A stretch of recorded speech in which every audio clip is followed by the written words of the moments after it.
Yes, പറയൂ. Info mind. എത്ര നേരമായി എന്നറിയോ വെയിറ്റ് ചെയ്ത് നിൽക്കുന്നു. ഇത് പരിപാടി കഴിയും. നിങ്ങൾ വിളിക്കേണ്ട സമയം എപ്പോഴാണ് ആയത്? പറഞ്ഞോളൂ. അതിന് ആവശ്യമുള്ള ഒരു കാര്യമല്ലല്ലോ ഇപ്പോൾ അവിടെ കിടന്ന് ഡിസ്കസ് ചെയ്യുന്നത്. റഷ്യ അത് നമ്മൾ തീരുമാനിക്കും. നിങ്ങളിപ്പോൾ പറഞ്ഞ സമയം കളയാതെ കാര്യത്തിലേക്ക് വരും. ഇനി സമയം കളയരുത്. ഇതൊക്കെ ഇവിടെ ആവശ്യമുള്ള കാര്യങ്ങളാണ്. അത് നിങ്ങളല്ലല്ലോ തീരുമാനിക്കുക. നിങ്ങൾക്ക് ആവശ്യമില്ലെങ്കിൽ നിങ്ങൾ കേൾക്കണ്ട. എന്തിനൂടെ നിന്നത്? നിങ്ങളോട് സംസാരിക്കാൻ അന്നപ്പോഴേ സംസാരിക്കേണ്ട സമയമാണ്. ഇനി ഇതിനെ കുറിച്ച് പറയും. അത് മറ്റേത് ആവശ്യമുണ്ടോ ആവശ്യമില്ല എന്ന് നിങ്ങളല്ല തീരുമാനിക്കല്. Okay fine. ഇനി നിങ്ങൾ വന്ന കാര്യം പറയാം. ഞാൻ തെറ്റ് സമ്മതിക്കുന്നു, അതേപോലെ ആരിഫും തെറ്റ് സമ്മതിച്ചു. ഇവിടെ ഒരു തെറ്റും ചെയ്തിട്ടില്ല. തെറ്റ് ചെയ്യാതെ നമ്മൾ സമ്മതിക്കേണ്ട കാര്യമില്ലല്ലോ. നീ വന്ന കാര്യം പറയും. ശരി, അപ്പൊ ഞാൻ തെറ്റ് ചെയ്തോ? നിങ്ങൾ തെറ്റ് ചെയ്തു. ഇവിടെ നടന്ന കാര്യം ആവശ്യമില്ല എന്ന് നിങ്ങൾ എന്താ അടിസ്ഥാനത്തിലാണ് തീരുമാനിക്കുന്നത്? നിങ്ങൾ പറയുന്ന കാര്യങ്ങൾ അതായതുകൊണ്ട് അത് നിങ്ങൾക്ക് ആവശ്യമില്ല എന്ന് പറയൂ. ബാക്കിയുള്ള എല്ലാവർക്കും ആവശ്യമുണ്ടോ? ഇവിടെ 10,000 പേര് കണ്ടോണ്ടിരിക്കുന്നുണ്ട്. അതോ അതിലൊരാളാണ് നിങ്ങൾ. ഓക്കെ, ഇനി വന്ന കാര്യം പറയും. Okay fine. ഞാൻ പറയുന്നത് കേൾക്കുന്നുണ്ടല്ലോ അല്ലേ? അതുകൊണ്ടാണല്ലോ മറുപടി പറയുന്നത്. പറയൂ. പിന്നെ ലൈവിലിരിക്കുന്നവരോടൊക്കെ പറയട്ടെ, ഫഹദ് സിനാന അത് ഞാനാണ്. ഓക്കെ, നിങ്ങളോടല്ല മാഷെ, ഞാൻ ലൈവിലുള്ളവരോടെ പറഞ്ഞു. ഇതിവിടെ എല്ലാവരും ലൈവിൽ തന്നെ. നിങ്ങൾ കാര്യത്തിലേക്ക് വരൂ. ആദ്യം തന്നെ ഞാൻ പറയട്ടെ, ഞാൻ മദ്രസയ്ക്ക് പോയിട്ടില്ല. തുടക്കത്തിൽ തന്നെ അത് പറയണല്ലോ. ഞാൻ ഇന്നവരെ മദ്രസയ്ക്ക് പോയിട്ടില്ല. ഹലോ, കേൾക്കുന്നുണ്ടോ? വീട്ടിൽ ഉസ്താദിനെ വെച്ച് പഠിപ്പിക്കുന്നവരുണ്ട്. എന്തോ ഒന്ന് കട്ടായ പോലെ, പെട്ടെന്ന് സൗണ്ട് ഡെഡ് ആയ പോലെ ഉണ്ടല്ലോ. നിങ്ങൾ കാര്യം പറയൂ സുഹൃത്തെ. Hello hello hello. കേൾക്കുന്നുണ്ടല്ലേ? ഓക്കെ അല്ലേ? ഹലോ ഹലോ, കേൾക്കുന്നില്ലേ? ഓക്കെ. ഞാൻ മദ്രസയ്ക്ക് പോയിട്ടില്ല. എൻ്റെ കുടുംബം ഇസ്ലാമിക് ഫാമിലി ആണെങ്കിൽ പോലും അവർക്ക് അത്തരത്തിലുള്ള കാര്യങ്ങളോട് വലിയ രീതിയിലുള്ള ഒരു അറ്റാച്ച്മെൻ്റ് ഇല്ല. മീൻസ് നമസ്കാരം, അത്തരത്തിലുള്ള കാര്യങ്ങളിൽ വലിയ അറ്റാച്ച്മെൻ്റ് ഇല്ല. അവർ പ്രൊഫഷണലി കുറച്ച് നീങ്ങുന്നവരാണ്. അതുകൊണ്ട് മതത്തിൽ ഞാൻ അത്ര എക്സ്പെർട്ട് ആയിരുന്നില്ല അണ്ടിൽ മൈ 16th ഏജ്, എൻ്റെ 16ാമത്തെ വയസ്സ് വരെ. 16ാമത്തെ വയസ്സിലാണ് യാദൃശ്ചികമായിട്ടൊരാളെ കണ്ടുമുട്ടുന്നതും പിന്നെ അതിന് ശേഷമാണ് ഞാൻ കുറച്ചും കൂടിയും ദൈവത്തിൽ വിശ്വസിക്കാൻ തുടങ്ങിയത്. ഓക്കെ, അപ്പോൾ അത് ആദ്യം തന്നെ പറയണല്ലോ. കാരണം മദ്രസ പൊട്ടൻ എന്ന് പറയണം ലൈവിൽ വിളിച്ചിരുന്നു. അതുകൊണ്ട് ഞാൻ മദ്രസയിൽ പോയിട്ടില്ല. പിന്നെ ഞാൻ ഇവിടുത്തെ കേരളത്തിലത്തെ സമൂഹത്തിൻ്റെ പറയുന്ന ഒരു കാര്യം, അതിൽ മുസ്ലിങ്ങളുണ്ടെങ്കിൽ എനിക്ക് അവരുടെ പറയാനുള്ള ഒരു കാര്യം, നിങ്ങൾ ഇവിടെയുള്ള പണ്ഡിതന്മാരുടെ വാക്ക് കേട്ടിട്ട് ഒരിക്കലും ഇസ്ലാമിനെ അനലൈസ് ചെയ്യരുത്. നിങ്ങൾക്കറിയാത്ത ഒരുപാട് പണ്ഡിതന്മാരുണ്ട്. ഇപ്പോൾ എൻ്റെ ഊഹം ശരിയാണെങ്കിൽ അഹമ്മദ് ദീദാത്ത്, അതേപോലെ പിന്നെ ഒരുപാട് പേരുണ്ട്. ഞാനിതൊക്കെ മുമ്പ് പഠിക്കുന്ന കാലഘട്ടങ്ങളിൽ നോക്കി വെച്ചിരുന്നത്. ഇപ്പോഴൊക്കെ ഞാൻ ഇത് മാറി. ഇപ്പം ഞാൻ കമ്പ്യൂട്ടർ എഞ്ചിനീയറിംഗ് പഠിച്ചുകൊണ്ടിരിക്കുകയാണ്. അപ്പം അത്തരത്തിലുള്ള കാര്യങ്ങളിലേക്ക് അതിൻ്റെ ഡീപ്പ് ഫോക്കസ്. ആ സ്റ്റേജിലൊക്കെ ആയിരുന്നു ഞാൻ മതം കൂടുതലായിട്ട് ഫോക്കസ് ചെയ്തിരുന്നത്. അപ്പം എനിക്ക് പേഴ്സണലി മനസ്സിലായ ഒരു കാര്യം, ഇവിടെ ഉള്ള ഉസ്താദന്മാർക്ക് ഭൂരിഭാഗം പേർക്കും ഒരുവിധം പേർക്കും മതം അറിയില്ല. അതിന് ഏറ്റവും വലിയൊരു ഉദാഹരണം എന്താണെന്ന് ഞാൻ പറഞ്ഞു തരികയാണെങ്കിൽ, ഇവിടെ ഉള്ളവർ പരസ്പരം തല്ലൂടുന്നത് നിങ്ങൾക്ക് കാണാൻ സാധിക്കും. സിമ്പിളാണ് അതിനുള്ള ഉത്തരം. ഇസ്ലാം മതത്തിൽ പരസ്പരം തല്ലൂടുന്നത്, ചേരി തിരിഞ്ഞ് തല്ലൂടുന്നത് നിങ്ങൾക്ക് കാണാൻ സാധിക്കും. എന്തൊക്കെയോ സംഘടനകളുടെ പേരിട്ടിട്ട് അവർ പരസ്പരം തല്ലൂടിക്കൊണ്ടിരിക്കുകയാണ്. അങ്ങനെ തല്ലൂടുന്ന കാലത്തോളം ആരിഫ് ഹുസൈനെ പോലുള്ളവർ വിജയിച്ചുകൊണ്ടേയിരിക്കും. Simple answer is very simple ആണ്. Okay, whatever. എൻ്റെ ചോദ്യം അതല്ല. ആരിഫ് ഹുസൈൻ ഒരു കാര്യം പറഞ്ഞിരുന്നു, ഞാൻ എന്തെങ്കിലും നുണ പറഞ്ഞിട്ടുണ്ടെങ്കിൽ അത് തെളിയിക്കുകയാണെങ്കിൽ ഈ പരിപാടി നിർത്തുന്നു പറഞ്ഞിരുന്നു അല്ലേ? കേൾക്കുന്നില്ലേ? ഒരു തെളിവ് വെച്ചു കൊടുക്കാം.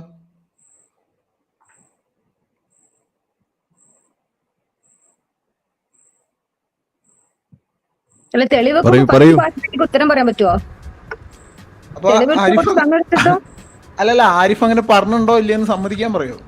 അത് എപ്പോഴും പറയാറുള്ളതേ. ഞാൻ പറഞ്ഞതിൽ തെളിവ് അല്ല, നുണ ഒരെണ്ണം കാണിച്ചാൽ നമ്മൾ നിർത്തും. യെസ്, ഇനി പറയും. ഒന്നല്ല, ഒരു 100 ഞാൻ കാണിച്ചു. ഒരെണ്ണം പറയും. തൽക്കാലം നിർത്തണം. നിർത്തും. തൽക്കാലം ഒരെണ്ണം പറയും. ഇപ്പോഴല്ല, ഞാൻ ലൈവിൽ വരുമ്പോൾ തന്നെ ഞാൻ റീൽ പറഞ്ഞിട്ടുണ്ട്, ഞാൻ വെൽ പ്രിപ്പയർഡ് അല്ല. ഞാൻ ഫുൾ പ്രിപ്പയർഡ് ആയിട്ടുള്ള ഒരു വീഡിയോ ഞാൻ എൻ്റെ യൂട്യൂബ് ചാനലിൽ തുടങ്ങിയിട്ട് അതിൽ ഞാൻ ഇടും. അതിന്റെ ടൈറ്റിൽ തന്നെ ആരിഫിന്റെ 100 നുണകൾ എന്നായിരിക്കും. ഇവിടെ ഉണ്ണാക്കൻസ് 100 കണക്കിന് വീഡിയോ ചെയ്തു, ഒരെണ്ണം പോലും പൊളിച്ചിട്ടില്ല. നിങ്ങളെ കൊണ്ടാണ് നിങ്ങൾ ചെയ്യും. ആരാണ് ഉണ്ണാക്കൻസോ? ഉണ്ണാക്കൻസ് അതൊന്ന് യൂട്യൂബിൽ പോയി സെർച്ച് ചെയ്താൽ മതി. ഉണ്ണാക്കൻസ് അപ്പൊ കിട്ടും. അപ്പൊ ഉണ്ണാക്കൻസ് നടത്തിയ പണി നിങ്ങളും ചെയ്യുക. ഒരെണ്ണം തെളിയിക്കൂ. ഒരു മിനിറ്റ്. ഉണ്ണാക്കെന്ന് ഞാൻ സെർച്ച് ചെയ്ത് കഴിഞ്ഞാൽ എനിക്ക് കിട്ടുന്നല്ല ആരിഫ് പറഞ്ഞത്. ആ അതെ പോയി സെർച്ച് ചെയ്ത. ഞാൻ പറഞ്ഞ സ്പെല്ലിംഗ് ആരിഫ് ഒരാളുടെ പേര് യൂട്യൂബിൽ ഒന്ന് സെർച്ച് ചെയ്ത് നോക്കണം. ഒരു മിനിറ്റ്. നിങ്ങളിപ്പോ കാര്യം വന്നിട്ട് പറഞ്ഞിട്ട് എന്തെങ്കിലും ഉണ്ടെങ്കിൽ അവസാനിപ്പിക്കും. നമുക്ക് അടുത്ത ആളിലേക്ക് പോകണം. നിങ്ങൾ വെറുതെ ഈ വലിച്ചു നീട്ടല്ലേ. ഇതാണ് കാര്യം പറയുമ്പോ അല്ലെങ്കിൽ നിങ്ങൾ തെളിയിക്കൂ. നോണ പറഞ്ഞ തെളിയിക്കൂ. സംസാരിക്കട്ടെ മാഷ. നോണ പറഞ്ഞത് ഞാൻ തെളിയിക്കാന്ന് പറഞ്ഞില്ലേ, അത് ഇപ്പോഴല്ല. എന്നാ പിന്നെ എപ്പോഴാ? അതിന് ഒരുപാട് റെഫറൻസ് കാര്യങ്ങളെല്ലാം. അന്ന് അത് ചെയ്താ പോരെ. ഇവിടെ വന്നിട്ട് ഇപ്പൊ ഇങ്ങനെ എന്താണ് ട്രെയിലർ ഇറക്കേണ്ട കാര്യമില്ലല്ലോ. അത് കഴിയുമ്പോൾ വന്നാ പോരെ. ട്രെയിലറാണ്. നിനക്ക് താൻ നുണ പറഞ്ഞു ഇല്ലെന്ന് തന്റെലല്ല എനിക്ക് തെളിയിക്കണ്ട്, ലോകത്തിന്റെ അതിനുള്ള നിങ്ങൾ തെളിയിക്കേ. തെളിയിക്കണ്ട കാര്യം പറഞ്ഞോ. ആരിഫ് എന്റെ പറഞ്ഞൊരു കാര്യം, ഒരു ഉണ്ണാക്കനെ സെർച്ച് ചെയ്യാൻ പറഞ്ഞു. അതേപോലെ ആരിഫ് സെർച്ച് ചെയ്യേണ്ട ഒരു പേര് ഞാൻ പറഞ്ഞുതരാം. ഒരു മിനിറ്റ്, അത് കേൾക്കാനുള്ള സാവകാശം കാണിക്കും. ടിക് ടിക് 1 ടിക് ടിക് 2 ടിക് ടിക് 3 ബൂം. ബ്ലോഗിംഗ് തിയോളജി എന്ന് പറഞ്ഞിട്ടൊരു ചാനലുണ്ട്, അമേരിക്കൻ ചാനലാണ്. അദ്ദേഹത്തിന്റെ പേര് പോൾ വില്യംസ് എന്നാണ്. ഓക്കെ, അതായത് ഞാൻ ഇപ്പൊ ഇത് ആ പേര് പറയാൻ കാരണം, തന്നെ പോലുള്ളവർ ഒരു വിഭാഗത്തെ താഴ്ത്താൻ ശ്രമിക്കുമ്പോൾ അറ്റ് ദ ടൈം അത് വർദ്ധിപ്പിക്കുന്നവരും ഉണ്ട് ലോകത്ത്. അദ്ദേഹത്തിന്റെ പേര് പോൾ. നമ്മളെന്ത് വേണം? യൂട്യൂബിൽ അടിച്ചു നോക്കുക. നമ്മളെന്ത് വേണം? ഉണ്ണാക്കന്മാരെ സെർച്ച് ചെയ്യാൻ പറഞ്ഞല്ലോ. അതിനിപ്പോ അതെ, അതിന് നമ്മളെന്ത് വേണം? പോൾ വില്യംസോ പോൾ ഹാർബർ ആര് വേണേലും വരട്ടെ, അതിന് നമ്മളെന്ത് വേണം? എന്റെ ചോദ്യം ഇത്രയുള്ള ഉത്തരം. ഞാൻ ഉണ്ണാക്കന്മാരെ ചെയ്യാം. അതേപോലെ ആരിഫ് അറിവ് നമ്മളെന്തിനാണ് സെർച്ച് ചെയ്യണത്? നിങ്ങൾ ഈ പറഞ്ഞ എന്താണ് പോൾ ഹാർബർ ഈ മറ്റേ മുസ്ലിമാണോ? Paul Williams. പോൾ ഹാർബർ മുസ്ലിമാണോന്ന് ഞാൻ ചോദിച്ചത്. മുസ്ലിമാണ്. പോൾ ഹാർബർ മുസ്ലിമാണ്. ആരിഫ് ഹുസൈൻ എന്നുള്ള പേര് മുസ്ലിങ്ങളല്ല, എന്നിട്ട് മതം മാറിയില്ലേ? അതാ ഞാൻ ചോദിച്ചത്. പോൾ വില്യം മുസ്ലിമാണ്. പോൾ വില്യം മുസ്ലിമാണ്. അതിനിപ്പോ നമുക്ക് എന്ത് വേണം? അയാൾ മുസ്ലിം. അയാളിപ്പോ കഞ്ചാവ് നിർത്തിയിട്ട് മറ്റേ MDMA അടിച്ചു. അതിനിപ്പോ നമ്മളെന്ത് വേണം? അയാള് കഞ്ചാവ് നിർത്തിയിട്ട് MDMA അടിച്ചതിന് നമ്മളെന്ത് ചെയ്യണം? ഇതിലെന്താണ് പ്ലേറ്റ് മാറ്റല്? ഒരാൾ ഇസ്ലാം മതത്തിലേക്ക് വന്നു എന്നുള്ളത് കൊണ്ട് ഇസ്ലാം ശരിയാവോ? അങ്ങനെയാണെങ്കിൽ ലക്ഷക്കണക്കിന് ആളുകൾ ഇസ്ലാമിൽ നിന്ന് പുറത്തു പോകണില്ലേ? അപ്പോഴോ? ലക്ഷക്കണക്കിന് ആൾക്കാർ അതേപോലെ ഇസ്ലാമിലേക്ക് കയറി വരുന്നില്ലേ? അപ്പോഴോ? അതാ പറയണത്. ഇസ്ലാമിലേക്ക് കയറി വരുന്ന ആളുകൾ എത്ര പേരുണ്ട്? അതിൽ 7 വർഷം കഴിയുമ്പോൾ 4-ൽ ഒരാൾ വെച്ചിട്ട് ഇസ്ലാമിൽ നിന്ന് പുറത്തേക്ക് പോകണമെന്നുള്ള കണക്ക് നിങ്ങൾക്ക് അറിയോ? ഇസ്ലാം ഈ മിഡിൽ ഈസ്റ്റിൽ പൊളിഞ്ഞുകൊണ്ടിരിക്കുകയാണെന്നുള്ള കാര്യം നിങ്ങൾക്ക് അറിയോ? ഇറാനിൽ 99% മുസ്ലിങ്ങൾ ഉണ്ടായിരുന്ന ഇറാനിൽ ഇന്ന് 50%-ത്തിലധികം എക്സ് മുസ്ലിങ്ങളാണെന്നുള്ള കാര്യം നിങ്ങൾക്ക് അറിയോ? സൗദി അറേബ്യയിൽ മതം ഉപേക്ഷിച്ച ആളുകളുടെ കണക്ക് എന്ന് പറയുന്നത് more than 20% ആണെന്നുള്ളത് നിങ്ങൾക്ക് അറിയോ? സൗദി അറേബ്യയിൽ ഖുർആൻ ഇന്ന് ഓടയിൽ നിന്നാണ് കിട്ടുന്നത്, ചവറ്റുകൊട്ടയിൽ നിന്നാണ് കിട്ടുന്നത്. ആ മാതിരിയാണ് അവിടുത്തെ ഇസ്ലാമിന്റെ പൊളി. അപ്പൊ നിങ്ങൾ എവിടെയോ കുറച്ച് ഈ കാക്കമാര് പെറ്റുകൂട്ടുന്നതിന്റെ കണക്ക് വെച്ചിട്ട് നമ്മളിവിടെ എന്ത് ചെയ്യണം? ഞാൻ പറയട്ടെ, ഈ കേരളത്തിൽ എത്ര മുസ്ലിങ്ങൾ ഉണ്ടെന്ന് ആരിഫിന് അറിയോ? ഇല്ല, പറഞ്ഞു തരൂ. എനിക്കറിയില്ല, വെറുതെ ഒരു കാൽക്കുലേഷൻ പറയൂ ആരിഫ്. എന്തിനാണ് നിങ്ങൾ പറഞ്ഞോ? നിങ്ങൾക്ക് ഇഷ്ടമുള്ള കണക്ക് പറഞ്ഞോ, കൊട്ടക്കണക്കിന്. ശരി, ഒരു 1.5 കോടി മുസ്ലിങ്ങൾ ഉണ്ടെന്ന് തന്നെ വെക്കി. അതിൽ എത്ര പേര് 5 നേരം പള്ളി പോയി നിസ്കരിക്കുന്നവരുണ്ട്? ഒരു 10 ലക്ഷം. എന്റെ ഒരു കണക്ക് പ്രകാരം ഒരു 1 ലക്ഷം പോലും തികച്ചുണ്ടാവില്ല, അതിനും കുറവായിരിക്കും പള്ളി പോയി കൃത്യസമയങ്ങളിൽ പള്ളി പോയി നിസ്കരിക്കുന്നവര്. അവരെയാണ് മുസ്ലിങ്ങൾ എന്ന് പറയുന്നത്. അല്ലാത്തൊരു മുസ്ലിം നാമധാരികളാ അവര്. ഖുർആൻ ചവിറ്റുകൊട്ടയിൽ ഇട്ടോ അല്ലെങ്കിൽ കത്തിച്ച് കളഞ്ഞൊന്നും നോക്കേണ്ട ആവശ്യം മുസ്ലിങ്ങൾക്കില്ല. നമ്മളെന്ത് വേണം ഇനിയിപ്പോ? കഴിഞ്ഞു വെടിമോനെ. അതിനെന്താ വേണ്ടത്? അതിന് താൻ പറഞ്ഞില്ലേ ഇറാനിലെന്തോ എത്രയോ പേര് മാറിപ്പോയിന്ന്. മാറിപ്പോണ ഒരു മുസ്ലിം നാമധാരികളാവും, അവര് മാറിപ്പോട്ടെ. അതിന് ഞങ്ങൾക്ക് അപ്പൊ പിന്നെ ഒരു പോൾ ഹാർബർ ഇസ്ലാമിലേക്ക് വന്നതിന് വലിയ എഴുന്നള്ളിക്കണം എന്തിനാണ് നമ്മൾ ചോദിക്കണത്? അത് മനസ്സിലായില്ലേ? മദ്രസ പൊട്ടന്, സോറി മദ്രസ പോവാത്ത പൊട്ടന്. അപ്പൊ മദ്രസ പോവാത്ത പൊട്ടന് ഇനി എന്തെങ്കിലും പറയാനുണ്ടോ? അല്ലെങ്കിൽ നിങ്ങൾ പോയിട്ട് നോണ തെളിയിച്ചിട്ട് വീഡിയോ വരുമ്പോ ഒന്ന് അറിയിച്ചാൽ മതി. ഓക്കെ, വേറെ ഒന്നുമില്ലല്ലോ. ഇഷ്ടംപോലെ ഉണ്ട്, അത് കേൾക്കാൻ. നിങ്ങളെന്നാ വേഗം പറയൂ, കാര്യത്തിലേക്ക് വരൂ. വെറുതെ സമയം കളല്ലേ, അടുത്ത ആളിലേക്ക് പോണം. ശരി, ഓക്കെ. അല്ല, താൻ പറഞ്ഞല്ലോ പോൾ വില്യംസിനെ താൻ നെഗറ്റീവായി ചിത്രീകരിക്കുമ്പോ എനിക്ക് പോൾ വില്യംസ് ഒരാൾ ഇസ്ലാമിലേക്ക് വന്നിട്ടുണ്ടെങ്കിൽ ലക്ഷക്കണക്കിന് ആളുകൾ ഇസ്ലാമിൽ നിന്ന് പുറത്തേക്ക് പോകുന്നുണ്ട്. ഇനി എന്താ വേണ്ടതെന്ന് പറയും. അപ്പോ ലക്ഷക്കണക്കിന് പേര് ഉള്ളിലേക്ക് വരുന്നില്ല എന്നാണോ താൻ പറയുന്നത്? അതിനാരാ അതുണ്ടെന്നോ ഇല്ലയെന്നോ വെച്ചിട്ട് നമ്മൾ ഇവിടെ ഒരു കാര്യം എടുക്കുകയോ തെളിവ് ചെയ്യുന്നുണ്ടോ? ഇല്ലല്ലോ. ഇസ്ലാം തള്ളപ്പെടുന്നത് എന്തിന്റെ അടിസ്ഥാനത്തിലാ?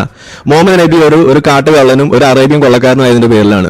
ഈ അള്ളാഹു എന്ന് പറയുന്നത് ഭാര്യയെ തല്ലാനും അടിമയെ വെക്കാനും പറയുന്ന ഒരു പേട്ട് ദൈവം ആയതിന്റെ പേരില. അതല്ലാതെ മുസ്ലിങ്ങൾ എന്തെങ്കിലും ചെയ്തതിന്റെ പേരിലല്ല.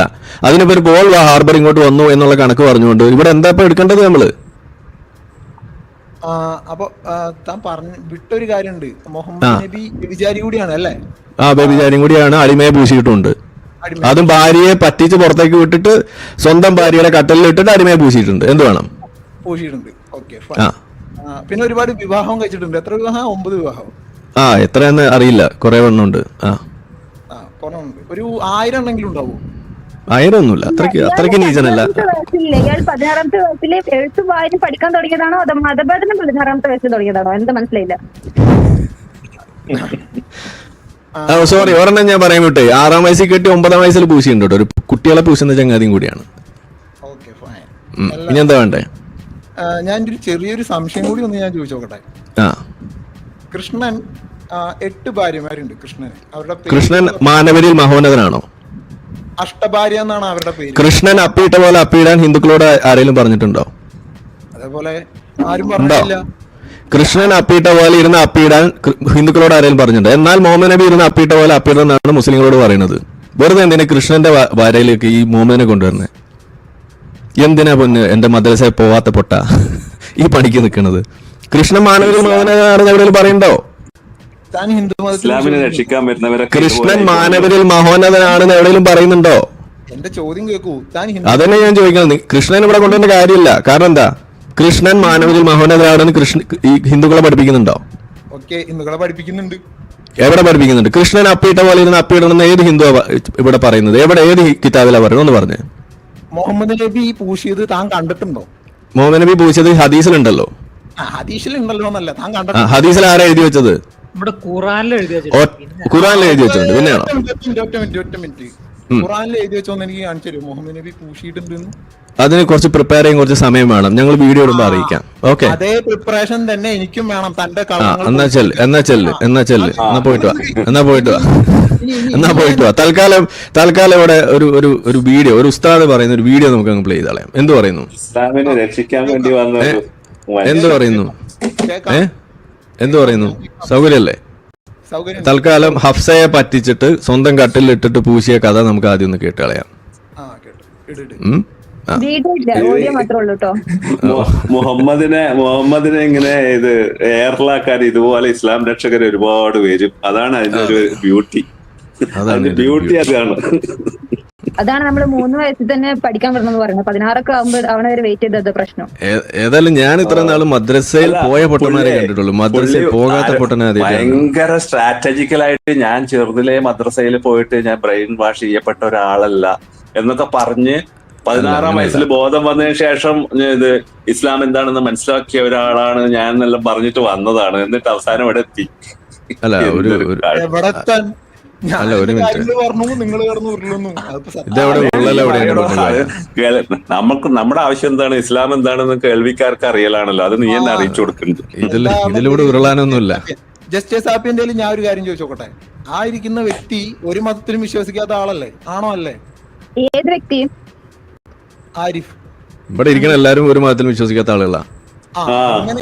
അങ്ങനെയെങ്കിൽ 3 മതത്തിലെ പ്രശ്നങ്ങളും ചൂണ്ടിക്കാട്ടണ്ടേ? സൗകര്യമില്ല. തൽക്കാലം പേപ്പട്ടി മതത്തിന്റെ തൽക്കാലം പേപ്പട്ടി മതം, അത് കഴിഞ്ഞിട്ട് ബാക്കി മതം. നിങ്ങൾക്ക് വല്ല ബുദ്ധിമുട്ടുണ്ടോ? സൗകര്യമില്ല. ഓക്കെ, അതുകൊണ്ടാണ്. എന്നാ ചെല്ലു. നമ്മൾ എടുക്കുന്ന പണി നമ്മൾ എടുത്തോളും. നിങ്ങൾ എടുക്കുന്ന പണി നിങ്ങൾ എടുത്തോ. ആരെങ്കിലും നിങ്ങൾ നിർബന്ധിച്ചോ? ഇവിടെ ആരെങ്കിലും നിങ്ങൾ നിർബന്ധിച്ചോ? അതുകൊണ്ടാണ് നിങ്ങളെ ഒരാള് സംസാരിക്കും. നിങ്ങൾ ഈ 4 പേര് സംസാരിച്ചാൽ ഇവിടെ 4 പേര് ചിലപ്പോൾ സംസാരിച്ചിട്ടുണ്ട്. എന്റെ ദിവസത്തിലും എന്റെ വീട്ടിലും വെച്ചായിരുന്നു നബിയെ നിങ്ങൾ ഇങ്ങനെ ചെയ്തത്. അത് അവർക്ക് അനിഷ്ടമായി എന്ന് പ്രവാചകൻ സല്ലല്ലാഹു അലൈഹി വസല്ലമക്ക് മനസ്സിലായി. അപ്പോൾ തന്നെ അള്ളാഹുവിന്റെ പ്രവാചകൻ ആകരുത് എന്ന് പ്രവാചകന് ഒരു നിർബന്ധ ബുദ്ധി ഉണ്ടായിരുന്നു. അങ്ങനെ ഇരിക്കെയാണ് ഹഫ്സ റളിയല്ലാഹു അൻഹയുടെ വീട്ടിൽ വെച്ച് പ്രവാചകൻ തന്റെ ഈ അടിമ സ്ത്രീയുമായി ശാരീരിക ബന്ധത്തിൽ ഏർപ്പെടുന്നത്. ആ ദിവസം സത്യത്തിൽ ഹഫ്സ റളിയല്ലാഹു അൻഹയുടെ ദിവസമാണ്. പ്രവാചകൻ ഹഫ്സയുടെ കൂടെ കഴിയേണ്ട ദിവസമാണ്. ഹഫ്സയുടെ വീട്ടിൽ വെച്ചുമാണ് ഇത് നടക്കുന്നത്. അങ്ങനെ ഹഫ്സ തന്റെ പിതാവിന്റെ അടുക്കലേക്ക് പോയി തിരിച്ചു വരുമ്പോൾ പ്രവാചകൻ സല്ലല്ലാഹു അലൈഹി വസല്ലം ഈ രൂപത്തിൽ തന്റെ അടിമ സ്ത്രീയുമായി ബന്ധത്തിലേർപ്പെട്ട വിവരം ഹഫ്സ റളിയല്ലാഹു അൻഹ അറിഞ്ഞപ്പോൾ സ്വാഭാവികമായും ഒരു പെണ്ണ് എന്നുള്ള നിലക്ക് നീരസം പ്രകടിപ്പിച്ചു. അവർ കേട്ടല്ലോ. കേട്ടു. അതിനിപ്പോ എന്താ? അതെ, സ്വന്തം ഭാര്യനെ പറ്റിച്ച് പുറത്തേക്ക് വിട്ടിട്ട് ആ ഗ്യാപ്പ് നോക്കിയിട്ട് അടിമ പെണ്ണിനിട്ട് പോശി ഭാര്യയുടെ. അത് ഭാര്യ വന്ന് പിടിച്ചു, 4 കാലിൽ നിന്ന് കേണു, നിലവിളിച്ചു, അയ്യോ ഇനി ഞാൻ ചെയ്യൂല എന്ന് പറഞ്ഞു. ഇതൊരു പ്രവാചകൻ ചെയ്ത കാര്യം പറയണത്. ഒരു കുഴപ്പമില്ല, ഇതൊരു കുഴപ്പമില്ല, ഇതിനൊരു കുഴപ്പമില്ല. ഇതിന് കുഴപ്പമുണ്ടോ ഇല്ലെന്ന് ആദ്യം പറയാം, എന്നിട്ട് ബാക്കി. കുഴപ്പമുണ്ട്. ഇത്രയെന്നല്ലേ നമ്മൾ പറഞ്ഞുള്ളൂ. ഇങ്ങനെ ചെയ്യുന്ന ഒരു ചങ്ങാതിനെ മാനവരിൽ മഹോന്നതൻ എന്ന് വിളിക്കാൻ നമുക്ക് സൗകര്യമില്ല. നിങ്ങൾക്ക് സൗകര്യം നിങ്ങൾ വിളിച്ചോ. ഇനി ഞാനൊന്ന് പറയട്ടെ മാഷെ. ഓക്കെ, നീ പറയൂ. നാളെ ആരിഫിന്റെ അപ്പുറത്തിരിക്കുന്ന ആളോ തലയിലൊരു തൊപ്പി ഇട്ടിട്ട് ഒരു ബുർക്കി ഇട്ടിട്ട് പോയിട്ട് ഇത് പറഞ്ഞു, ഇങ്ങനെ ചെയ്തിട്ടുണ്ട് എന്ന് പറഞ്ഞു, അത് മറ്റുള്ള എല്ലാ മുസ്ലിങ്ങളും വിശ്വസിക്കണം? അത് വിശ്വസിക്കാതിരിക്കാൻ ഇവിടെ നമ്മുടെ വിഷയമല്ല. ഇസ്ലാമിൽ അതുണ്ടോ ഇല്ലയോ എന്നുള്ളതാണ് നമ്മുടെ പ്രശ്നം. ഓക്കെ, വിഷയമല്ല അത് ഇസ്ലാമിൽ ഉണ്ടോ ഇല്ലേ, അതാണ് ഇവിടുത്തെ വിഷയം. ഇസ്ലാമിൽ ഉണ്ട് എങ്കിൽ നിങ്ങൾ അത് എടുത്തിരിക്കണം. ഒരു ഹദീസിനെ നിങ്ങൾക്ക് അങ്ങനെ തള്ളാൻ പറ്റില്ല. ഓക്കെ, ഇതിന്റെ പശ്ചാത്തലം അവതരിപ്പിച്ച പശ്ചാത്തലം ഏത് സൂറത്തിന്റെ വരിക്ക് വേണ്ടിയിട്ടാണ് നിങ്ങൾക്കറിയോ? അതറിയോ? അപ്പൊ നിങ്ങൾ വിശ്വസിക്കുന്നുണ്ടോ ഇല്ലയോ എന്നുള്ളതല്ല ഇവിടെ വിഷയം. അത് പറഞ്ഞത് അയാളാണ്, അല്ലാതെ ആര് പറഞ്ഞു? ഇത് അയാൾ എന്താ ആകാശം എടുത്ത് പറഞ്ഞാണോ? ഇത് ഹദീസിനുള്ള കാര്യല്ലേ? വായിച്ചു നോക്കിയാ പോരെ?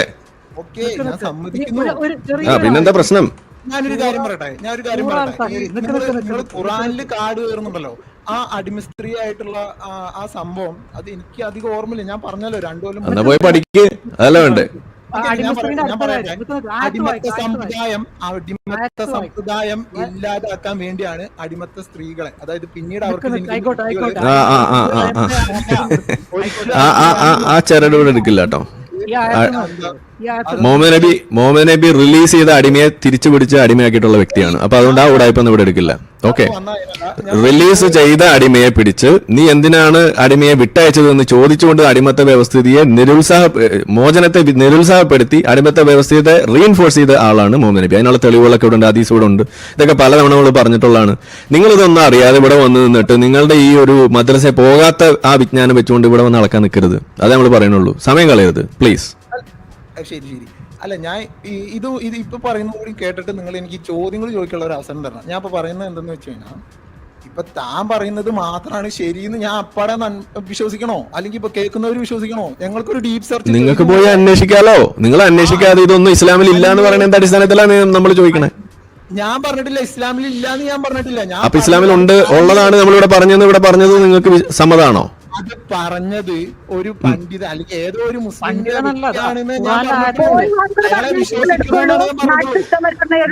ചോദിച്ചത് ഇത്ര മാത്രമേ ഉള്ളൂ. നാളെ ആരിഫ് തലയിൽ ഒരു തൊപ്പിയും ബുർക്കിയിട്ടിട്ട് ഇത് പറഞ്ഞു കഴിഞ്ഞാൽ വിശ്വസിക്കണോ? അല്ലെങ്കിൽ അപ്പൊ അഹമ്മദ് ദീദാത്ത് പറഞ്ഞാൽ നിങ്ങൾ എടുക്കും? എന്തുകൊണ്ട് എടുക്കുന്നത്? അപ്പൊ അയാളുടെ തൊപ്പിക്ക് എന്താ വല്ല പ്രത്യേകത ഉണ്ടോ? അദ്ദേഹം ആരാണെന്ന് തെളിയിച്ച വ്യക്തിയാ. അപ്പൊ അഹമ്മദ് ദീദാത്ത് മാത്രമേ ഉള്ളൂ മുഹമ്മദ് നബി കഴിഞ്ഞാൽ? ഒരു മിനിറ്റ്. അങ്ങനെ നിങ്ങൾക്ക് ഇഷ്ടമുള്ള ഒരു മൊയ്ലിയാർ പറഞ്ഞത് മാത്രമേ എടുക്കുള്ളൂ എന്ന് വായിച്ചാൽ അയാൾ വേറെ ഒന്നും ഇതുപോലെ പറയുന്നതിന് മുന്നേ തട്ടിപ്പോയി. അതിനിപ്പോ നമ്മൾ എന്ത് ചെയ്യും? എന്തെല്ലാം കാര്യങ്ങൾ വേറെ ഉസ്താദന്മാർ ഇവിടെ എഴുന്നള്ളിക്കുന്നുണ്ട്, അതെന്താ നിങ്ങൾ എടുക്കാത്തത്? അപ്പൊ നിങ്ങളുടെ കാഴ്ചയിൽ ഒരു അഹമ്മദ് ദീദാത്ത് മാത്രമേ ഉള്ളൂ ഇവിടെ, ഒരു പണ്ഡിതൻ? വേറെ ആരും പണ്ഡിതന്മാരല്ല. അങ്ങനെ ഞാൻ പറഞ്ഞില്ല. അപ്പൊ പിന്നെ എന്തുകൊണ്ട് വൈ ഓൺലി അഹമ്മദ് ദീദാത്ത്? അഹമ്മദ് ദീദാത്തിന് എന്ത് പ്രത്യേകത ഉള്ളത്? ഞാൻ ഉത്തരം പറഞ്ഞായിട്ട് നിങ്ങൾ 4 പേരും കൂടി അറ്റാക്ക് ചെയ്തൊക്കെ പറയാൻ പറ്റും. നിങ്ങൾ ചോദിച്ചതിന് ഉത്തരം പറയൂ. നിങ്ങൾ ഒരു കാര്യം ചോദിച്ചാൽ അതിന് ഉത്തരം പറയാൻ വേറെ എന്തെങ്കിലും പറഞ്ഞിട്ട് കാര്യമില്ല. അഹമ്മദ് ദീദാത്തിന് മാത്രം നിങ്ങൾ സ്വീകരിക്കുന്നതിന്റെ കാരണം പറയൂ. അത് കാരണം പറയട്ടെ, പറയണതിന്റെ ഇടയിൽ കൂടെ കിടന്ന് ഇങ്ങനെ തുളക്കല്ലേ? ഒന്നും തുളച്ചിട്ടില്ലല്ലോ, കാരണം പറയൂ. ഒന്ന് കാമായിരിക്കും. നിങ്ങൾ 3 പേരും ഒന്ന് കാമായിരിക്കും. നിങ്ങൾ കാമായിരിക്കും എന്ന് പറഞ്ഞിട്ട് ഇത് നീട്ടിക്കൊണ്ടുപോകാൻ പറ്റില്ല. നിങ്ങൾ പെട്ടെന്ന് കാര്യം അവസാനിച്ച് നമുക്ക് അടുത്ത ആളേക്ക് പോകണം. നമുക്ക് കിടന്ന് ഉറങ്ങാൻ വേണ്ടി. ഇത് 4 മണിക്കൂറായി. ശരി, അഹമ്മദ് ദീദാത്തിനെ എന്തുകൊണ്ടാണ് ഞാൻ വിശ്വസിക്കുന്നത് എന്നല്ലേ നിങ്ങളുടെ പ്രശ്നം? അല്ലേ? അതല്ലേ നിങ്ങളുടെ പ്രശ്നം? അതല്ലേ നിങ്ങൾ ചോദിച്ചതിന് ഉത്തരം പറയൂ സുഹൃത്തെ. Why only Ahmed Deedat? എന്തുകൊണ്ട് ബാക്കിയുള്ള ആളുകൾ തള്ളുന്നു? എന്ത് മാനദണ്ഡം വെച്ചിട്ടാണ് അഹമ്മദ് ദീദാത്തിനെ മാത്രം തെരഞ്ഞെടുത്തത്? ഇനി അതിന് ആൻസർ പറയും. അതന്നെ അല്ലടോ പറയാൻ പോകുന്നത്. അപ്പൊ കിടന്ന് തുളക്കല്ലേ, ഒന്ന് ശ്രദ്ധിച്ചു. നിങ്ങൾ ഇടയ്ക്കിടയ്ക്ക് ഇങ്ങനെ ചോദ്യം ചോദിച്ചോണ്ട് നിൽക്കല്ലേ. ഈ ചോദിച്ചതിന് ഉത്തരം പറയൂ. Why only Ahmed Deedat? എന്തുകൊണ്ട് അഹമ്മദ് ദീദാത്തിനെ മാത്രം എടുക്കുന്നു? എന്തുകൊണ്ട് ബാക്കിയുള്ള ആളുകൾ എടുക്കുന്നില്ല? അതിന്റെ റീസൺസ് പറയാം. അദ്ദേഹം വിശ്വസ്തനായതുകൊണ്ട്, ഒരുപാട് പേര് അദ്ദേഹത്തെ ഫോളോ ചെയ്യുന്നതുകൊണ്ട്, അതുകൊണ്ട് എടുക്കുന്നു. അപ്പൊ നാളെ നിങ്ങൾ ഒരു കോടതിയിൽ ഒരു കള്ളന്റെ വാക്ക് കോടതി സ്വീകരിക്കില്ല. നിങ്ങൾ പറയുന്ന വ്യക്തി ആരാണെന്ന് അറിയില്ല. ഒരു വോയിസ് ക്ലിപ്പ് എടുത്തിട്ട് നിങ്ങൾ എന്തൊക്കെയോ പറയുന്നു, അത് ഞാൻ വിശ്വസിക്കണോ? കഴിഞ്ഞു, ആ ടോപ്പിക് കഴിഞ്ഞു, നിർത്തിക്കോ. അത്രേ ഉള്ളൂ. അപ്പൊ അത് നിങ്ങൾ പള്ളി പറഞ്ഞാൽ മതി. ഇപ്പൊ ഞാൻ ഇവിടെ ഞാൻ ഈ പറഞ്ഞ പ്ലേ ചെയ്ത ആള് റഫീഖ് സലഫ്. കേൾക്കൂ. ഇനി നിങ്ങൾ പറഞ്ഞവിടെ നിൽക്കട്ടെ. അങ്ങനെ പോകാൻ പറ്റില്ല. ഇവിടെ നമ്മൾ പ്ലേ ചെയ്തത് റഫീഖ് സലഫി എന്ന് പറയുന്ന സലഫി പണ്ഡിതന്റെ ഒരു വാക്കുകളാണ്, പ്രസംഗമാണ് ഇവിടെ നമ്മൾ കേൾപ്പിച്ചത്. അപ്പൊ നിങ്ങൾ പറയുന്നത് പോലെ നിങ്ങൾക്ക് വിശ്വസ്തനായി എന്ന് തോന്നിയത് കൊണ്ട് കാര്യമുണ്ടോ? അപ്പൊ ഇതേപോലെ വിശ്വസ്തനാണ് എന്ന് തോന്നിയത് കൊണ്ട് ഈ പറയുന്ന റഫീഖ് സലഫിയെ ഫോളോ ചെയ്യുകയും അയാൾ വലിയ പണ്ഡിതനാണെന്ന് കരുതുകയും ചെയ്യുന്ന ഒരു വലിയ സമൂഹം ഇവിടെ ഉണ്ട്. അയാൾ പറഞ്ഞിട്ടുള്ള കാര്യം ഇതേ കാര്യം വേറെ ഉസ്താദുമാർ ഇവിടെ മലയാളത്തിൽ പറഞ്ഞിട്ടുണ്ട്, ഇനി ഇംഗ്ലീഷിൽ പറഞ്ഞിട്ടുള്ള ആളുകളുണ്ട്. അപ്പൊ ഇതൊന്നും നിങ്ങൾ എടുക്കൂല. നിങ്ങൾക്ക് ഇത് ഏതോ ഒരു ഉസ്താദിന് സ്വീകാര്യനാണ്, അയാൾ പറയണത് മാത്രം എടുക്കുള്ളൂ, അയാൾ ഇതൊന്നും പറഞ്ഞിട്ടില്ല അതുകൊണ്ട് ഇതൊന്നും ഇല്ല എന്ന വാദം അതൊന്നും ഇവിടെ എടുക്കില്ല. ഓക്കെ, ഇത് നമ്മളൊരു സാധനം എടുക്കുന്നത് ഏതെങ്കിലും ഉസ്താദ് പറഞ്ഞതിന്റെ പേരിലും അല്ല. ഈ പറയുന്ന സാധനങ്ങൾ നമ്മൾ അതിന്റെ സോഴ്സിൽ കണ്ടിട്ടുള്ളതുകൊണ്ടാണ്. പിന്നെ പറയാനും എടുക്കാനും എളുപ്പമുള്ളതുകൊണ്ട് ഈ ഉസ്താദുമാർ തന്നെ പറഞ്ഞു വെച്ചിട്ടുള്ളതുകൊണ്ട് നേരെ കേൾപ്പിക്കുന്നു. അല്ലെങ്കിൽ നമ്മൾ പറഞ്ഞാൽ പറയും ഇത് നമ്മൾ ഉണ്ടാക്കിയതാണ്, ഇത് ഉസ്താദുമാർ പറഞ്ഞാൽ പറയും ആ ഉസ്താദിനെ നമ്മൾ എടുക്കില്ലാന്ന്. ആ ഉടായ്പ ഇവിടെ എടുക്കില്ല. എന്റെ പൊന്ന് ഫഹദോ, എന്താണ് പേര് പറഞ്ഞാൽ ഞാൻ മറന്നുപോയി, ഏത് തേങ്ങല മദ്രസയിൽ പോകാത്ത പൊട്ടനായാലും ശരി, ഈ വാദമൊന്നും ഇവിടെ ഇനി ഇറക്കണ്ട. നിങ്ങളുടെ സമയം കഴിഞ്ഞു. ഒരു വാദം പോലും ഇവിടെ ഇറക്കിയിട്ടില്ല. നിങ്ങൾ ഏതോ നുണ പൊളിക്കാന്ന് പറഞ്ഞിട്ടുണ്ട്. ആ വീഡിയോ ആവുമ്പോൾ ഒന്ന് അറിയിക്കുക. അപ്പൊ നമുക്ക് കണ്ടിട്ട് അതിനെന്താ വേണ്ടെങ്കിൽ ചെയ്യാം. ഓക്കെ, അടുത്ത ആളിലേക്ക് പോകുന്നു. കിയാമത്ത് നാളിന് മുന്നെങ്കിലും ആ വീഡിയോ വന്ന നല്ലത്. അതെ, ആയത്തൊന്ന് വായിച്ചാളെ, ഒന്ന് വായിച്ചോ. ഖുറാനിലെ ആയത്ത് എടുക്കുന്ന പറഞ്ഞത്.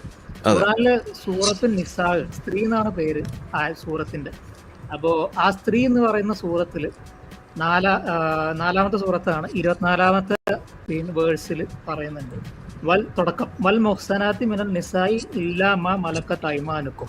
അതായത് also forbidden R married woman except female captives in your possession. അതായത് യുദ്ധത്തിൽ നിന്ന് പിടിച്ചെടുത്ത തടവുകാരികളെ അടിമയാക്കി പൂശാം എന്ന് പച്ചക്ക് ഇവിടെ എഴുതി വെച്ചിട്ടുണ്ട്.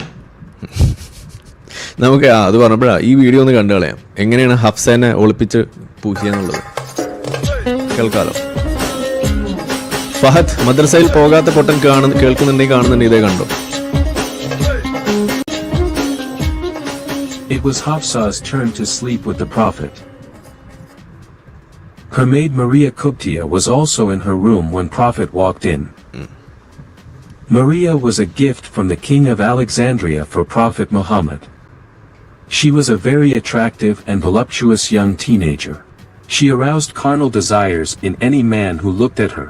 Then our Prophet was not any man, he was endowed with 30-man libido by Allah.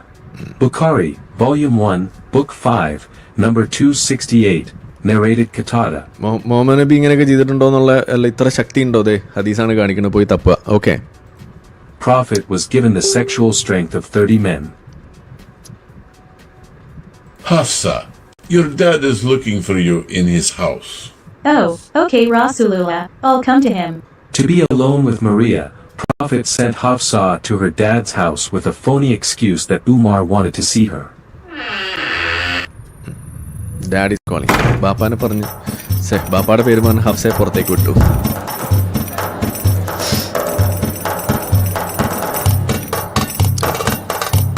മാര്യത്തിൽ കിടത്തി.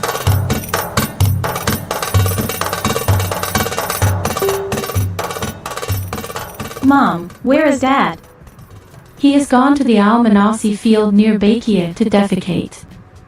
അപ്പിടാൻ പോയിരിക്കുകയാണ്. Why doesn't he go to the field behind our house? Because it is a sunnah to relieve yourself at the place where Prophet relieves himself. Muhammad നബി I will wait for him. It may be a long wait. He hides there afterwards to spy on Prophet's wives. Spy on Prophet's wives? What for?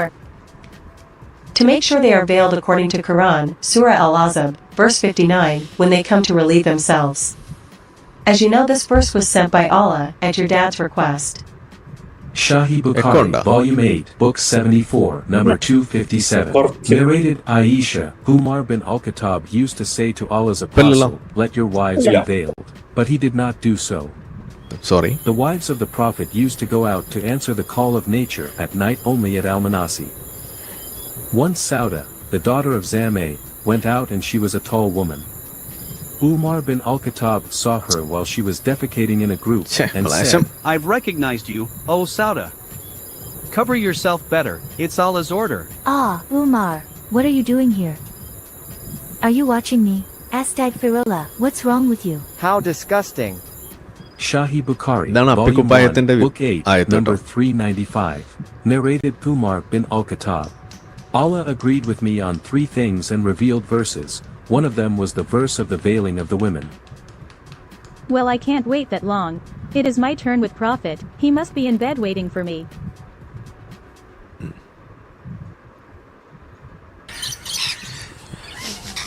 Prophet in bed, but not waiting. അറേബ്യയിൽ പ്രാവുണ്ടാ? Arabian പ്രാവ്. Arabian പ്രാവ്. Where is Rasulullah?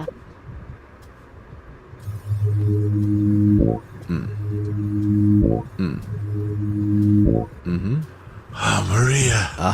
Maria. Sensor ചെയ്യണം. അതെ, sensor. സല്ലല്ലാഹു അലൈഹി വസല്ലം. അസ്തഗ്ഫിറുല്ലാഹ്. അതെ. ഇത്ര ഞെട്ടാൻ എന്തിരിക്കണ്? Hafsa, how is your dad? പ്രവാചകന്റെ അവസ്ഥ ഒന്ന് ആലോചിച്ച് നോക്കിയേ. Rasulullah, you lied and deceived me to screw my maid? Hafsa, mind your language. Quran, Surah Al-Azab, verse 32 says, O wives of the Prophet, you should talk to Allah's Prophet in an honorable manner. I will speak honorably to the Prophet when the Prophet stops acting dishonorably himself. Having sex with slave girls is not dishonorable. Allah has made them halal for me. Caught in the act. Surah Al-Azab, verse 50. Muhammad, sex with slave girls and captured women is halal for you. I don't give a rat's behind who is halal for you and who is not. You can have sex with a she-camel for all I care. But I don't want it in my bed and on my night. Hafsa, calm down. I will tell you something. If you keep this incident a secret between you and me and don't tell anyone, I take it oath that I will never touch Maria again. And please cool down first. Go have a drink of cold water. ഇതൊന്ന് മലയാളത്തിൽ പറഞ്ഞു നോക്കി എങ്ങനെ ഉണ്ടാവും? ആരെങ്കിലും ഒന്ന് try ചെയ്യണോ? നിങ്ങൾ അഞ്ചേരും കാമായിരിക്കും. അതിന്റെ വേറൊരു വേർഷൻ അല്ലേ ഇപ്പൊ മുഹമ്മദിന് പറഞ്ഞ് പോയി കുറച്ച് വെള്ളം കാമാവും. അതല്ല എന്റെ പൊന്ന് ഹഫ്സ, ഇതൊന്ന് ക്ഷമിക്ക്, പറ്റിപ്പോയി. ഇനി ഇത് ചെയ്യൂല, ഇനി ഇത് ആവർത്തിക്കൂല. ഇത് ആരോടും മിണ്ടരുത്, ഇതല്ലേ പോയി പറഞ്ഞത്. എന്റെ പൊന്ന് ഹഫ്സ, ഈ മുത്തല്ല ഈ തേന, ഇജ് എന്താ വേണ്ടി പറ, എനിക്ക് എന്താ വേണ്ടി ചിക്ക വാങ്ങിത്തരാ, ഇതൊന്നും മിണ്ടാടി, ഇത് ആരും അറിയരുത്, പറ്റിപ്പോയി, ഇനി ഇത് ആവർത്തിക്കൂല, ഇതാണ് പറഞ്ഞത്. അത് ഇംഗ്ലീഷിൽ പറഞ്ഞപ്പോ എന്താ വലിയ സംഭവമായിട്ട് തോന്നുന്നു, പിന്നെ അറബിയിലൊക്കെ ഇറങ്ങുമ്പോ. Trust you with your oath. I have the urge to go to Al-Manasi now. അപ്പിടാൻ മുട്ടും ആർക്കായാലും. അൽമനാസിയാണ് എല്ലാവരുടെയും. അൽമനാസി. മറ്റേ മിഞ്ഞാന്ന് വിളിച്ച ചങ്ങായി പറഞ്ഞ പോലെ ഉപോത്ബലകമായിട്ടുള്ള verse 1 and 2. തഹരീം, അതാണ് നേരത്തെ Hafsa returned after a short while. വീണ്ടും പിടികൂടുന്നു. കണ്ടോളൂ. And found her husband again in bed with Maria. Rasulullah, you have a short memory. You had just said you will not touch her again. Yes, I did, but Allah revealed Quran, Surah At-Tarim, verse 1. After you left, it says, Muhammad, why do you forbid yourself what Allah has made lawful to you just to please your wife? What about the oath you took? Allah dissolved my oath by Quran, Surah At-Tarim, verse 2, which says, Allah has ordained for you the dissolution of your oath, and Allah is your Mawla.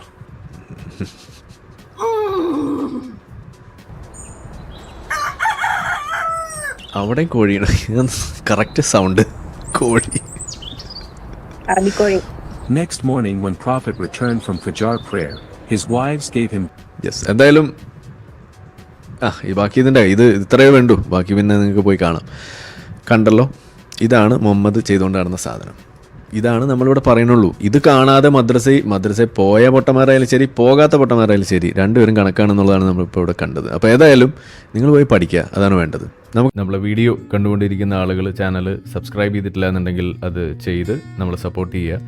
മറ്റു രീതിയിൽ support ചെയ്യാൻ ആഗ്രഹിക്കുന്ന ആളുകൾക്ക് അതിൻ്റെ details ഡിസ്ക്രിപ്ഷനിലുണ്ട്. നിങ്ങളുടെ ഓരോ ലൈക്കും ഷെയറും അതുപോലെ കമൻ്റ് ഇടുന്നതും ഈ വീഡിയോ അതിൻ്റെ താഴെ വരുന്ന കമൻറ്റുകൾക്ക് നിങ്ങൾ പ്രതികരിക്കുന്നതെല്ലാം തന്നെ വീഡിയോയുടെ റീച്ച് കൂടുന്നതിന് വലിയ തോതിൽ ഉപകാരപ്പെടുന്ന സംഗതിയാണ്. അപ്പോൾ അതുകൊണ്ട് അതിൽ നിങ്ങൾ ഏർപ്പെടണം എന്നും കൂടി ഞാൻ അഭ്യർത്ഥിക്കുകയാണ്.